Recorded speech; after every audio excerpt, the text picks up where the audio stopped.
Hi everyone, welcome to all. I hope कि आप लोग अच्छे होंगे। आज के इस वीडियो में हम बात करने वाले हैं अंतिम समय क्या हो आपकी रणनीति। और ये जो चीज़ें आज मैं डिस्कस करने वाली हूँ, तो जो महान विशेषज्ञ जो लोग हैं वो दूर ही रहें तो अच्छा है, नहीं तो कुछ लोग कहने लगते हैं कि ये और वो दुनिया का ज्ञान देने लगते हैं। तो भाई साहब, ये वीडियो आप लोगों के लिए नहीं है। मैं जनरली जो बात करने वाली हूँ ये उन लोगों के लिए जो मे बी पहले बार एग्ज़ाम दे रहे हैं और जिन्होंने सारी चीज़ें, मैं ऐसा मान के चलूँ कि बहुत कुछ आपने पढ़ लिया है।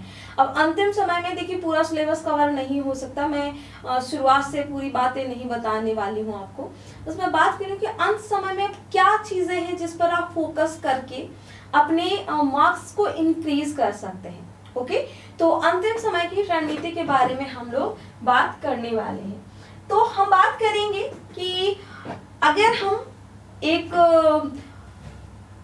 प्रॉपर सी स्टडी प्लान लेके अभी तक चल रहे थे और हमने ऑलमोस्ट हमारा जो सिलेबस है उसको कवर कर लिया है, लेकिन अब एक चीज़ होती है कि प्राथमिकता थोड़ी सी आप लोगों को अंतिम समय में थोड़ा सा ध्यान रखना होगा।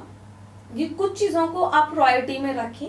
देखिए हिस्ट्री, पॉलिटी, जियोग्राफी, मैं ऐसा मान के चलूँ कि आप लोग हमेशा से पढ़ते आ रहे हैं। इवन एक स्टूडेंट जो बिल्कुल प्रॉपर तैयारी, मतलब जहाँ से तैयारी की शुरुआती स्टेज में होता है ना, वो हिस्ट्री और पॉलिटी जैसे सब्जेक्ट को हमेशा से ही पढ़ता है। तो मैं ऐसा मान के चलूँ कि हिस्ट्री, पॉलिटी जैसी चीज़ें आप लोग अभी तक पढ़ते आ रहे थे और ये सारी चीज़ें, ऐसा नहीं कि ये भी चीज़ें आपने ऑलमोस्ट पढ़ रखी होंगी, लेकिन प्राथमिकता की दृष्टि से मैं अगर आपसे बात करूं कि अंतिम समय में आपको थोड़ा सा ध्यान देना होगा। देखिए हिस्ट्री, पॉलिटी, ज्योग्राफी आप लोग हमेशा से पढ़ते रहते हैं, लेकिन ज़्यादा ध्यान नहीं देते हैं साइंस एंड टेक्नोलॉजी पे, या फिर कहा जाए कि करंट अफेयर्स लगता है लास्ट में कर लेंगे, वो वाली चीज़ें आपके दिमाग में चलती हैं।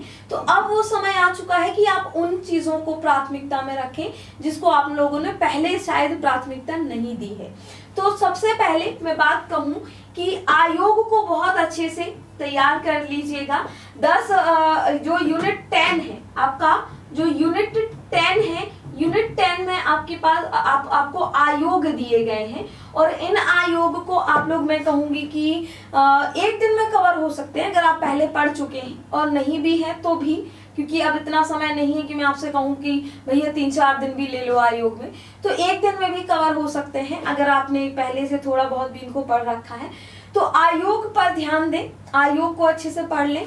10 से 12 क्वेश्चन आप प्रीवियस ईयर के क्वेश्चन पेपर उठा के देखिए, आयोग से आपको मिलते ही मिलते हैं। क्लियर है?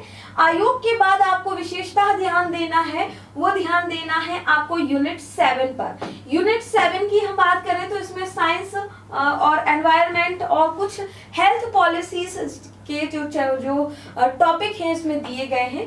तो मैं कहूँगी कि आपको यूनिट 7 अब पढ़ लेना चाहिए। स्पेशली ह्यूमन बॉडी स्ट्रक्चर को पढ़ लेना चाहिए, आपको बायोडाइवर्सिटी को पढ़ लेना चाहिए, जो जितने विभिन्न प्रकार के जो शोध संस्थान हैं भारत के, उनको पढ़ लेना चाहिए। हर बार यहाँ से एक से 2 क्वेश्चन आते ही आते हैं।